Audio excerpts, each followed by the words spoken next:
가기사는 증시 강투기. 네, 안녕하세요. 전투자 증시 나침반 안지원입니다. 네, 웃고 있어도 눈물이 난다. 그죠? 네.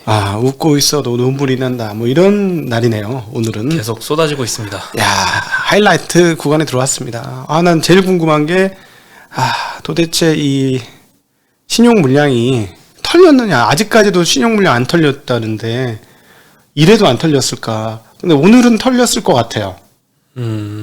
오전 딱 10시 넘어서 가면서부터 장이 빠진 다음에 회복을 못 하니까 잘 더 흘러내렸잖아요.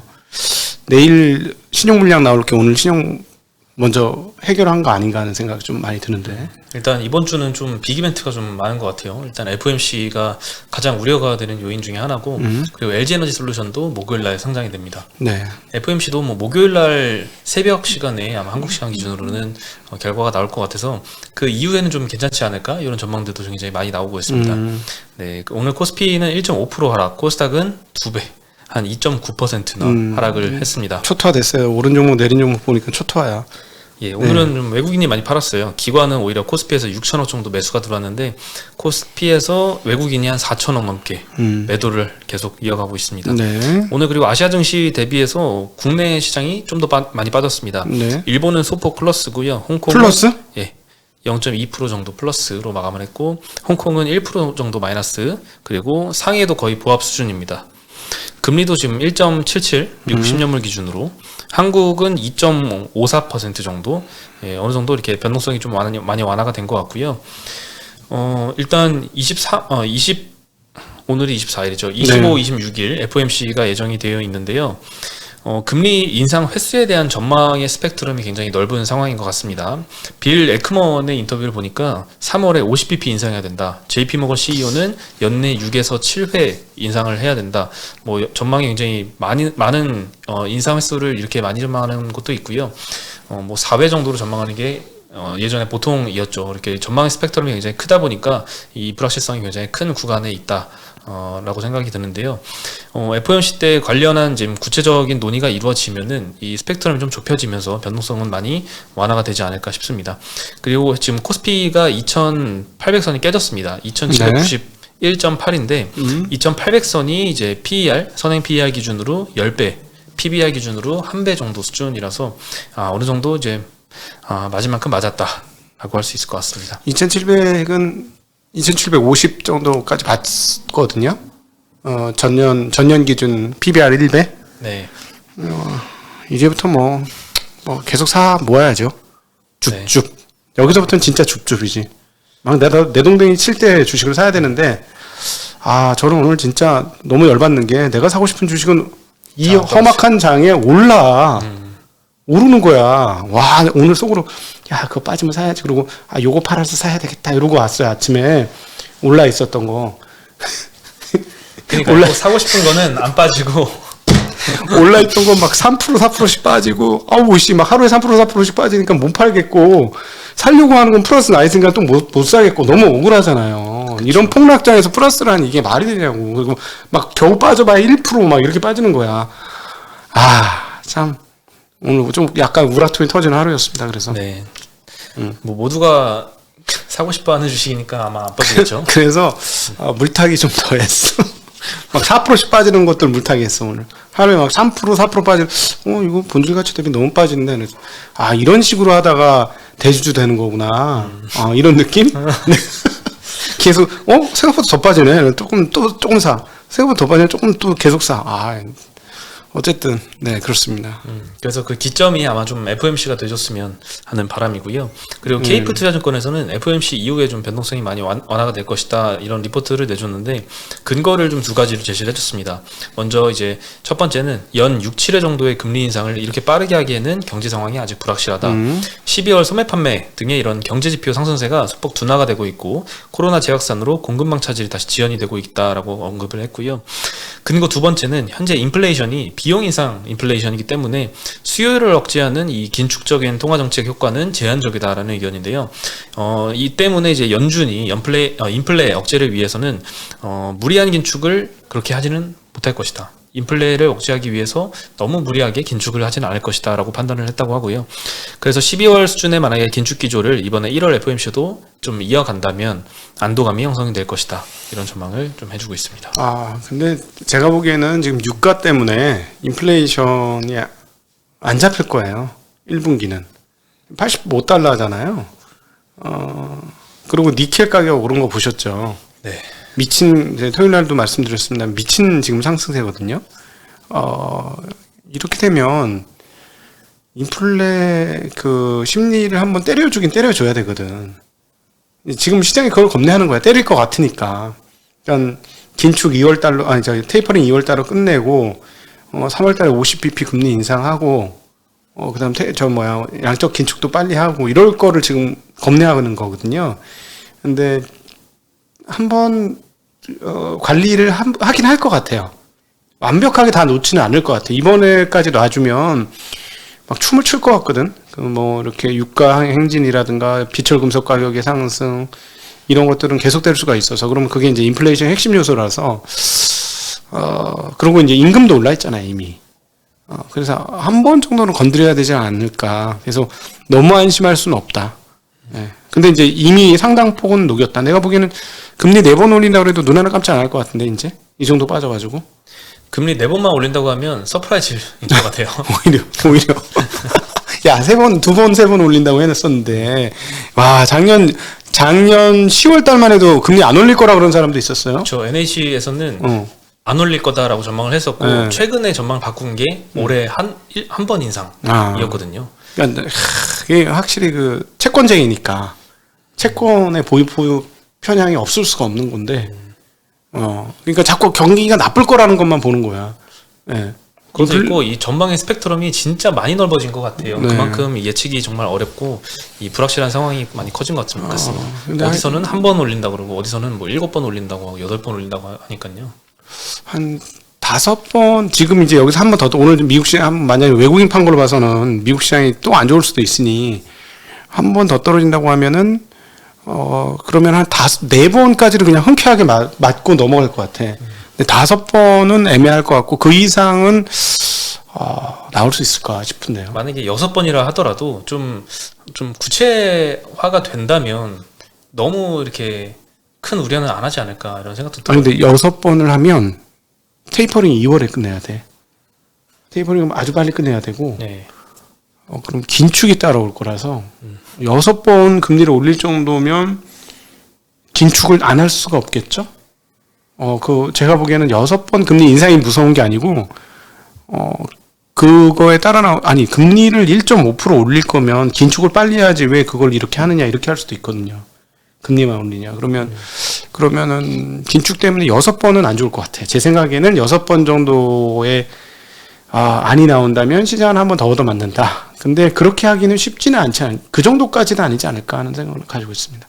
예. 네, 오늘 코스피에서 이 안 좋은 장에도 음식료 섹터는 1.1% 정도 상승을 했는데요. 뭐 사조 동아원 10%, 농심이 6%, 롯데칠성 4%, 오뚜기 3% 많이 올랐는데요. 일단 하나금투에서는 음식료 섹터에 대해서 굉장히 좋게 보고 있는 것 같습니다. 일단 음식료 섹터의 주가 퍼포먼스를 보면은 이 코스피 대비해서 아웃퍼폼을 어느 정도로 했느냐, 그러니까 시점에 따라서 굉장히 특이하더라고요. 금융위기 이후로 1년차, 2년차, 3년차를 비교를 해봤을 때 1년차, 2년차 때는 시장 대비 음식료 섹터가 언더퍼폼을 했는데 3년차 때는 30% 정도 굉장히 크게 아웃퍼폼을 했었다고 합니다. 근데 이번에 팬데믹 구간에서도 1년차, 2년차 때는 시장을 언더퍼폼 했거든요.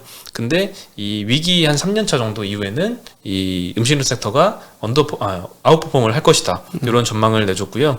오늘 농심에 대해서도 리포트가 좀 나왔습니다. DB금투에서는 목표가를 40만 원에서 43만 3천 원으로 상향을 시켰고요. 22년 영업이익은 컨센이 지금 1,360억인데 1,400억 정도 전망을 하고 있습니다. 한국법인의 이 시장 점유율 확보와 미국법인의 실적 개선을 전망을 했고 대형 유통 채널 중심으로 유통망을 지금 확충하고 있어서 생산 설비를 확충한다면 추정치 상회 가능성이 높다라고 언급을 하면서 이 농심이 이렇게 6%나 크게 급등을 했습니다. 네. 경기 방어주의이기도 하죠, 사실은. 그리고 이 전형적인 인플레이션 해지 수단의 주식이기도 하고. 그렇죠. 네. 이 라면 가격 인상은 작년에 중순에 이미 했었는데 이 원자재 가격이 좀 추후에 좀 둔화가 되면 그 다음에 이제 마진 개선이 많이 일어나겠죠. 그리고 오늘 또 러시아의 우크라이나 침공 요거 관련된 우려도 좀 대두가 됐었던 것 같습니다. 네. 미국 외교 전문지가 이 우크라이나 침공을 하게 되면 식량 안보 문제로 전 세계 식량 가격 폭등이 우려된다 이런 보도를 했거든요. 우크라이나가 지금 세계 5위 밀 수출국이라고 합니다. 그래서 침공하면 밀 가격이 상승해서 전 세계 이 곡물 인플레이션으로 이어질 수 있다 이런 언급을 했는데 오늘 그래서 뭐 코스피에서도 음식료 섹터가 많이 상승을 했는데 코스닥에서도 뭐 식품이나 사료 관련 주들이 급등을 했습니다. 미래생명자원 여기 상한가를 갔고요. 팜스토리 11% 정도, 사조동화원은 10% 정도 급등을 했습니다. 와, 이거 절대 안 움직이는 주식들인데. 네. 예, 그러게요. 그리고 오늘 이 안 좋은 장에 이 각종 사건 사고 때문에 추가적으로 이 주가 급락이 나타났던 종목들이 좀 눈에 보였는데요. 너무 많이 터지네요. 네. 일단 에코프로 BM입니다. 지난주 금요일 날 장후에 공시가 나왔는데 화재 공시를 냈습니다. 화재가 발생을 했는데 이 화재 때문에 오늘 한 10시 40분 오전쯤에 오창 공장의 일시적인 생산 중단 공시를 또 냈습니다. 회사 측에서는 이 화재가 발생한 공장이 차지하는 캐파 비중은 한 7% 정도다라고 공시를 했는데요. 이 화재 피해로 인한 캐파 차질은 그래도 크지 않을 것이다라고 전망을 하고 있습니다. 오창 공장이 또 소형 가전용 양극재 공장이거든요. 전기차 쪽으로 들어가는 거는 포항 공장이 다 몰려 있습니다. 그래서 네. 전기차 생산 차질을 일어나지 않을 것이다 이런 전망에 시초에는 좀 빠졌다가 반등을 어느 정도 했거든요. 에코 프로 같은 경우에도 뭐 시초에는 좀 많이 빠졌다가 보합까지 반등을 했는데 뭐 갑자기 좀 근거가 좀 명확하지 않은 이런 찌라시가 좀 돌면서 네. 다시 하락세로 좀 많이 갔습니다. 네. 뭐 제가 이게 사실은 인지 아니지 여부는 아직 확인된 게 아니기 때문에 네. 그냥 내용만 말씀드리면 뭐 SK이노베이션과 예전에 양극재 공급 관련된 아주 대형 공시가 있었잖아요. 계약 공시가 있었는데 그때 관련한 무슨 내부자 거래 혐의 뭐 이런 것 때문에 뭐 조사를 받고 있다 이런 찌라시가 있는데 아직 확인된 바는 없지만 오늘 이 주가 흐름을 보면은 이 소식이 좀 영향을 끼친 게 아닌가 싶습니다. 네. 오늘 에코프로 BM이 7.7% 하락을 했고요. 에코프로가 10% 조금 넘게 하락을 했습니다. 오늘 그래서 에코프로의 이 주가 변동성이 굉장히 컸습니다. 보합까지 반등을 했다가 다시 네. 10% 이상 빠졌으니까요. 그리고 효성 TNC도 전일에 이 울산 공장에 대형 화재가 발생하면서 진화하는 데까지 오늘 아침까지도 불이 뭐 안 꺼졌다라고 하더라고요. 굉장히 오래 걸리는 것 같은데 직원 2명이 일단 병원에 후송이 됐고요. 불길이 이 완제품 보관 창고로까지 번지면서 손실액도 상당할 것으로 보인다. 네. 이런 보도가 좀 나왔습니다. 오늘 효성 TNC도 7% 정도 하락해서 마감했습니다. 반면에 이 안 좋은 장에 주가를 잘 버티고 있었던 그런 섹터가 이제 반도체 중에 IT 섹터인데요. 네. 기판 업체들이 굉장히 잘 버텼어요. 네. 심택이요. 금요일 날 장후에 1,000억 원 정도 캐파 증설 공시를 냈습니다. 고다층 이 MSAP 미세회로 제조공법이죠. 이 기판과 차세대 이 FC, CSP 기판 캐파 증설을 했는데요. 22년 7월까지 증설 자금을 투입을 하고요. 8월부터 신규 공장을 가동할 계획이라고 합니다. 이 5G 폰의 성장을 대비한 증설로 보이고요. 추후에 이 28GHz 5G 폰 시장이 좀 커질수록 반도체 기판 시장도 좀 커질 것으로 보입니다. 한국투자증권에서는 이제 목표가를 48,000원에서 54,000원으로 13%나 상향을 시켰고요. 4분기 영업이익이 컨센 600억을 상향한 훨씬 뛰어넘는 640억 정도 나올 것이다라고 전망을 하고 있습니다. 이 MSAP 기판 증설로 인해서 이게 굉장히 이익률이 높은 제품인데 22년도 OPM이 작년도에는 한 11.8% 정도 나왔는데 올해는 14.7%로 상승할 것이다라고 전망을 하고 있습니다. 네. 이익률이 높은 제품의 이 판매 비중이 높아지면 전체 영업이익률도 많이 높아지겠죠. 네. 오늘 그래서 심택이 4% 상승을 했고요. 코리아 서키트, 대덕전자, 삼성전기도 1% 조금 안 되게 반등해서 네. 마감을 했습니다. 앞으로 이 PCB는 잘 공부를 해보실 영역인 것 같습니다. 이미 주가는 상당히 많이 오르긴 했습니다만 잘 관심을 가지시고 PCB가 종류가 많거든요. 네, 그것까지만 힌트를 드리겠습니다. 종류가 많은 쪽에서 이게 어떻게 쓰일지를 한번 고민을 해보시면 좀 의미 있는 공부가 되지 않을까 싶습니다. 즉 디바이스가 복잡화되면 복잡화될수록 PCB가 상당히 중요한 역할을 한다. PCB에 대한 공부가 뭐 이미 했었으면 더 좋았겠지만 지금이라도 필요한 시점인 것 같고요. 또 주말에 또 IT의 신 네. 영상 올려주셨잖아요. 네. 그것도 굉장히 큰 공부가 될 것 같습니다. 네, 거기 안 보신 분들은 그거 보시면 사실 안 보셔도 돼. 벌써 2만이나 봤어. 많이 안 봤으면 좋겠다는 마음도 좀 들어. 주식으로 살 수가 없잖아. 자꾸 올라서. 그렇죠. 좀 빠지기를 바랐는데도 안 빠지고 참 답답할 노릇입니다. 근데 저기 지금 오늘 언급된 드린 종목은 아니에요. 그래서 하여튼 많이 IT 쪽에서 기회가 많이 있을 거라는 거 올해 특별히 상반기 쪽에 뒤로 갈수록 또 괜찮을 것 같아. IT 쪽에 기회가 많을 것 같아요 올해. 네. 그리고 이 기판 업체 외에도 스크러버 생산하는 업체가 있는데요. 유니셈이랑 GST 업종에 대해서 지금 리포트가 오늘 나왔습니다. 유니셈은 이제 하나금투에서 리포트가 나왔는데 목표가는 제시를 안 했고요. 반도체하고 디스플레이 공정에 발생하는 공정에서 이제 발생하는 유해가스 정화 장치인 스크러버, 그리고 웨이퍼의 주변 온도를 조절하는 칠러를 제조하는 회사입니다. 삼성전자와 하이닉스에 동시 공급하는 게 좀 긍정적이다라고 언급을 했고요. 작년에 국내 고객사들이 ESG를 강화하면서 이 스크러버가 원래는 쓰이지 않던 공장인데 이 스크러버를 이제 쓰는 거죠. 이런 공정들이 확대가 되면서 이 공급이 많이 늘었다고 합니다. 특히나 이제 점유율이 낮던 비메모리 시장에서 스크러버를 공급한 게 긍정적이다라고 평가를 했고요. SK증권에서는 이제 GST에 대한 리포트를 냈는데 21년엔 반도체 캐펙스 업사이클과 중화권의 스크러버 점유율 증가로 인해서 매출 성장을 했다면 22년도에는 칠러 점유율 증가가 핵심이 될 것이다. 그리고 대만의 신규 거래처 확보도 기대가 된다라고 언급을 했습니다. 오늘 이런 장에 유니셈이 4.4%, GST가 1.8% 상승해서 양호하게 마감을 했습니다. 네. 그리고 안트로젠이라는 회사는 오늘 거의 뭐 하한가까지 갔다가 마이너스 26%로 마감을 했더라고요. 당뇨병 족부궤양 임상 3상의 유효성이 미충족돼서 이틀째 금요일 날도 하한가를 갔었는데 오늘도 26% 하락해서 마감을 했습니다. 일단 1차 유효성 평가 지표로 이 회사가 이 궤양이 생긴 부위의 회복을 설정을 했는데요. 시험군과 대조군 사이에 유효성 차이가 입증되지 않았다고 합니다. 참 바이오 회사들은 이렇게 리스크가 굉장히 큰 것 같아요. 이 결과가 딱 나오면 바로 이렇게 그렇지. 3상에서 특별히 더 부러지거나 둘 중 하나라서 3상에서 특별히 더 심한 것 같아요. 네. 그리고 전파력이 높은 지금 오미크론이 우세종이 된 것 같아요. 국내에서도 이제 관련된 뉴스가 많이 나왔는데 그러면서 진단 키트가 다시 특수로 가지 않을까 이런 기대가 좀 형성이 되고 있습니다. 확진자가 지금 많이 급증했죠. 오늘도 7,000명이 훨씬 넘었는데요. 동시에 이 확진자 급증하는 구간에 여러 국가들이 일상 회복을 같이 추진을 하면서 이 자가 진단 키트 수요가 다시 늘어날 것이다라고 전망을 하고 있습니다. 우리나라도 이제 오미크론 감염 환자가 전체 평균으로 보면은 한 50%를 이제 넘었는데요. 네. 일부 평택, 안성, 광주, 전남 지역은 80에서 90%가 지금 됐다고 합니다. 네. 그래서 거의 우세종이 된 지역인데 이 지역들에는 26일부터 우선적으로 오미크론 대응 체계로 격리 방식을 전환한다고 합니다. 그래서 이 네 개 지역에서는 고위험군만 선별진료소에서 코로나 검사를 시행합니다. 자가 검사해서 양성이 나와야지 이제 선별진료소 가서 PCR 검사를 받을 수 있는 거죠. PCR이 아니고 치료지. 양성이 나오면. 아니요. 그 자가 진단 키트를 먼저 해서 자가 진단. 양성이 나온 사람만 보건소에서 이 네. 코 검사 해주는 거죠. 네. 그렇게 되면 이제 자가 진단 키트를 하나씩 다 확보를 해야 되는 이런 상황이 올 수도 있을 것 같은데요. 네. 관련해서 요즘에 참 그 공급 공시도 많이 늘고 있는데요. 휴마시스라는 회사가 오늘 셀트리온에 1,360억 규모로 코로나 진단 홈키트 공급 계약 공시를 하고 이 규모가 너무 커서 거래 정지가 됐습니다. 오늘까지 거래 정지가 되고요.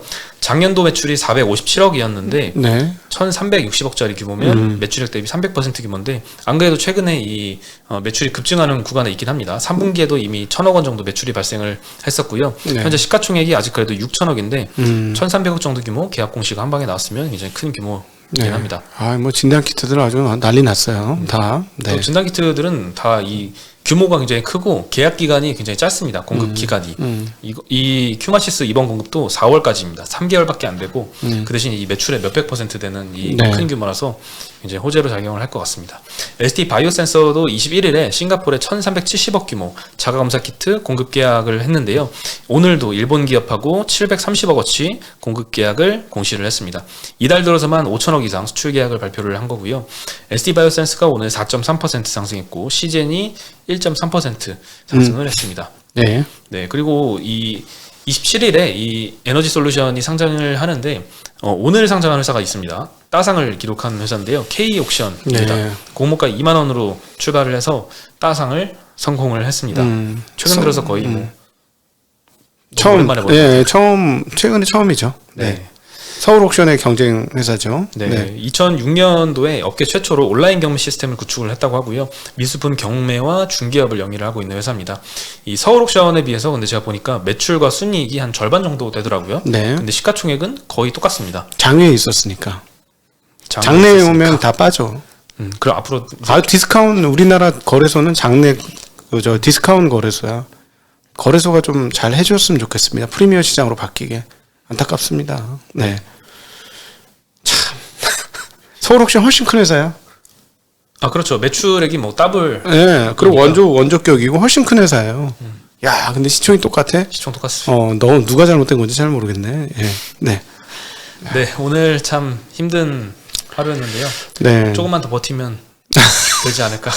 장담하실 수 이런 있습니까? 기대를 좀 해봅니다. 근데 어쨌든 그냥 냉정하게 PBR 1배면 여기서 많이 빠진 주식은 비싼 게 아니니까. 예, 그런 주식은 괜찮지 않은 생각이 들고, 네, 유망 업종은 또 유망 업종대로 지금 오히려 시세가 안 꺾이고 상당히 세고, 그러니까 잘 보시면 뭐 지금부터는 좀 용기를 가지고 편하게 보시죠, 뭐. 네, 근데 최근에 네. 보니까 여러 유튜브들에서 이 전망을 굉장히 부정적으로 하는 채널들이 굉장히 많아진 것 같더라고요. 그런 분들이 원래 바다로 갈수록 점점 많아지는 거 아니에요? 그렇긴 하죠. 바다로 가면 하이라이트로 터져요. 네. 요즘에 또 갑자기 급증한 것 같아요. 네. 네, 반등을 잠깐은 해도 매도 기회다. 이런 전망들이 많고 또 앞으로 계속 빠질 것이다. 이런 전망들이 특히나 많은 것 같아요. 그래요. 한번 지켜보시죠. 뭐 저희 증시각도기하고 붙어 있는 게 계좌에 도움이 되는지, 그런 분들이 하시는 데가 더 도움이 되는지. 저는 개인적으로 이제는 열심히 사야 된다. 현금 다 써야 되겠다. 다시. 현금 그때 없어졌었잖아요. 11월 말에. 그러다 1월 달에 한참 올렸는데 또 이제 0을 향해서 가고 있습니다. 현금이. 계속 사야 되지 않을까 싶습니다. 네. 네. 그러면 저희는 오늘 연합인포맥스에 오늘 출연하시죠. 그렇죠. 연합인포맥스. 참. 거기도 거기도 요즘. 네.